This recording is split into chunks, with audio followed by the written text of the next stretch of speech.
భారతదేశ ధర్మాన్ని, సనాతన ధర్మాన్ని వైసీపీ నాయకులు దెబ్బలాడతా నీచంగా ఉంటే ఒక్క వైసీపీ నాయకులు మాట్లాడాల, వల్లభనేని వంశీ గారు మాట్లాడాల, అందరూ కించపరిచారు.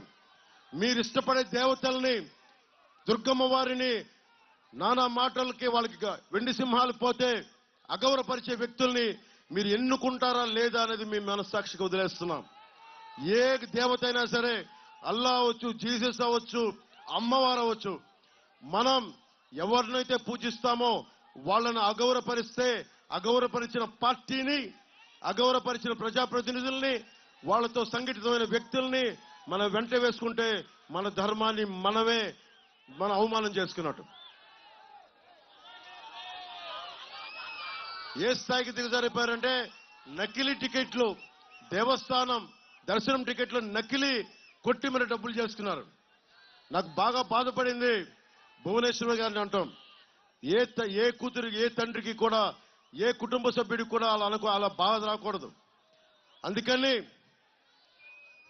వైఎస్ జగన్ కనుసన్నల్లో మెలగటానికి ఏ స్థాయికైనా వైసీపీ నాయకులు దిగజారిపోతారని. ఈ వేదిక మీద ఉన్న వాళ్ళ మేమెవరూ స్నేహితులం కాదు. ఉన్న పార్థసారథి గారు కానీ, వెంకట్రావు గారు కానీ, ఎవరున్నా కానీ, ప్రభాకర్ కానీ, మేమెవరూ స్నేహితులం కాదు. కానీ మేమందరం కలిసి వచ్చాం మీ భవిష్యత్తు కోసం, మీ సంక్షేమం కోసం. కానీ అందరికీ విలువలు ఉన్నాయి. రాజకీయం చేస్తారు, అందరూ ఇంకొకరు గెలవాలని కోరుకోరు. రాజకీయం చేస్తారు, కానీ దానికి పరిమితులు ఉంటాయి. యుద్ధానికి కూడా పరిమితులు ఉంటాయి. మనకి కురుక్షేత్రంలో కూడా పరిమితులు ఉంటాయి.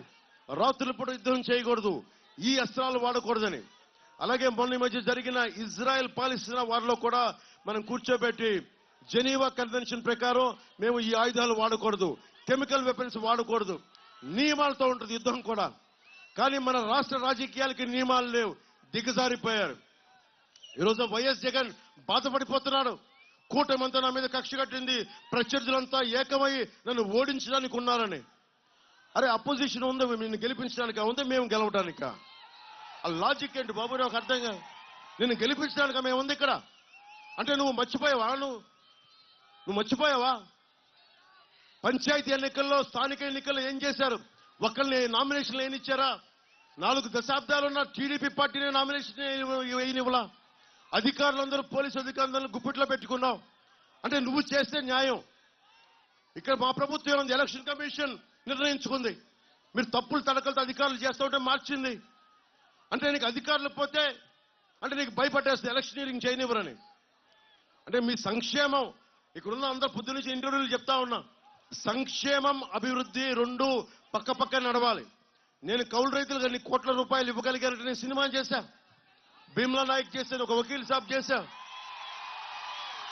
నేను ఒక్కరిని షూటింగ్ చేస్తే కనీసం 1000 మంది బతుకుతారు, రోజుకి 1000 మంది బతుకుతారు, జీతపత్యాలు తీసుకుంటారు, తిండి ఉంటుంది, కుటుంబాలను పోషిస్తాం. కానీ అలాంటి అభివృద్ధి ఉంటేనే కదా మనం ఏదైనా చేయాలి. డబ్బులు లేకుండా ఎక్కడి నుంచి సంక్షేమం పట్టుకొస్తాం? కూటమి ఒకటే అనుకుంటుంది, చంద్రబాబు గారు కానీ, నేను కానీ, మోదీ గారు కానీ ఒకటే అనుకుంటున్నాం, అభివృద్ధి మనకి సంక్షేమ కార్యక్రమాలు పక్కన ఉండాలి. 2 జోడెద్దు గుర్రాలు, 2 జోడెద్దులు జోడు గుర్రాల్లాగా పక్కన వెళ్ళాలి. అందుకని సంక్షేమాన్ని వీళ్ళు ఎంత ఇస్తున్నారో మీరు మేనిఫెస్టో చూశారు. ప్రతి మహిళకి 3 సిలిండర్లు, అలాగే ఉచిత రైలు ప్రయాణం, రాగానే యువతకి మెగా డిఎస్సి, ప్రతి సంవత్సరం 4 లక్షల ఉద్యోగాలు, అన్నిటికంటే కూడా సాగునీరు, ముఖ్యంగా మనకు కావాల్సిన ఇన్ఫ్రాస్ట్రక్చర్, రోడ్ల నిర్మాణం అన్ని తొందరగా పూర్తి చేస్తాం. అన్నిటికీ మించి ఆడబిడ్డలు క్షేమంగా వెళ్ళాలంటే లా అండ్ ఆర్డర్ చాలా బలంగా ఉండాలి. ఒక్కొక్కరికి మన చింతమనేని ప్రభాకర్ గారు అన్నారు, గట్టి వ్యక్తి, బలమైన వ్యక్తి, వైసీపీ దాష్టీకాలను తట్టుకున్న పాపం ఆయన వల్ల ఇబ్బంది పడి కూడా ధైర్యంగా ఈరోజు నిలబడ్డ వ్యక్తి. అలాంటి వ్యక్తి కూటమి ఉంది ఇక్కడ, బలంగా నిలబడతాం. నమస్కారం, కూర్చో.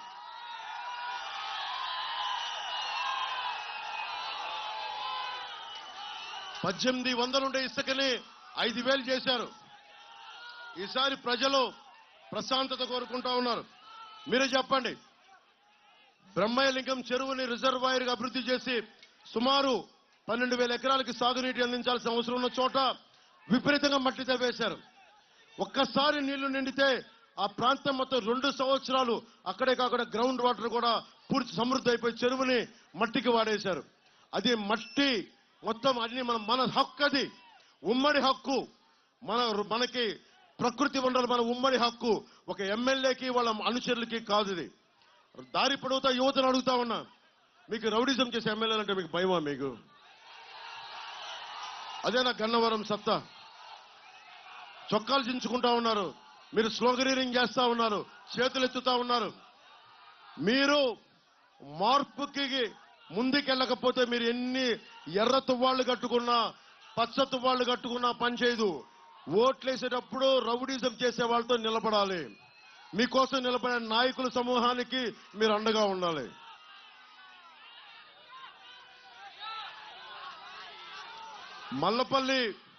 మల్లవల్లి SEZ రైతాంగానికి నేను మాటిస్తా ఉన్నాను. ఇక్కడ ముందున్నారు ఇందాక. ముఖ్యంగా మీ బాధలు నేను అర్థం చేసుకున్నవాడిని.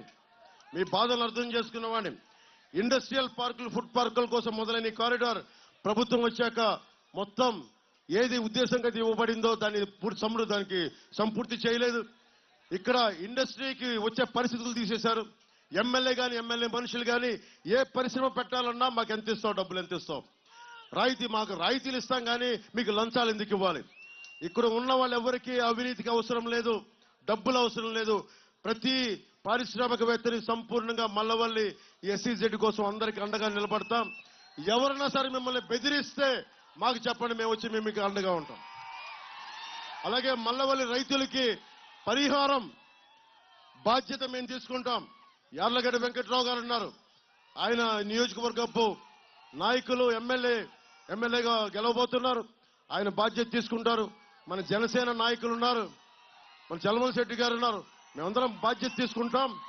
మల్లవల్లి రైతులకి పరిహారం కలిగి మీకు నష్టాన్ని పూర్తి మీకు తిరిగి ఇచ్చే బాధ్యత తీసుకుంటాం.